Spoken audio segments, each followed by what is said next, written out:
Welcome to guiding growth and empowering prosperity. चलिए अब समझते हैं नेक्स्ट बायस को, और जिसका नाम है इंटरेस्ट ऑफ द इन्वेस्टर।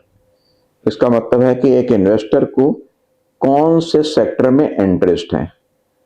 आमतौर पर देखा गया है कि एक इंसान यदि किसी पार्टिकुलर इंडस्ट्री या सेक्टर में काम करता है तो उसके प्रति उसके झुकाव बने होते हैं।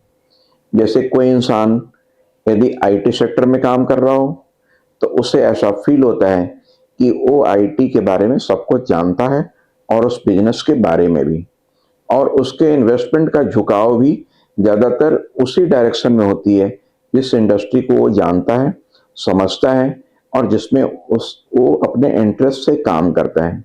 ऐसे और भी कई एग्जाम्पल्स हैं जिसमें एक इंसान अपने इंटरेस्ट वाली इंडस्ट्री या सेक्टर में काम करते हुए उसकी तरफ अपने इन्वेस्टमेंट का झुकाव बना देता है।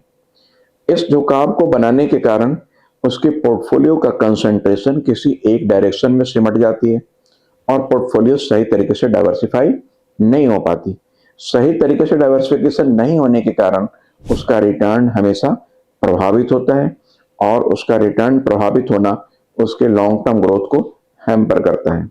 इसलिए हमेशा इस बात की कोशिश करनी चाहिए कि हमारी कुछ भी इंटरेस्ट हो या किसी भी सेक्टर में हम काम कर रहे हों, यदि उस पर्टिकुलर इंटरेस्ट या सेक्टर को हम इग्नोर करते हुए हम उन डेटा या फंडामेंटल या नंबर के बेसिस पे अपने इन्वेस्टमेंट का डिसीजन लें तो इस बायस से बच करके हम अपने इन्वेस्टमेंट के डायरेक्शन को बेहतर बना सकते हैं और अपने रिटर्न को भी बेहतर पॉजिटिव डायरेक्शन में प्रभावित कर सकते हैं। 25 साल का भरोसा, हजारों लोगों का ट्रस्ट।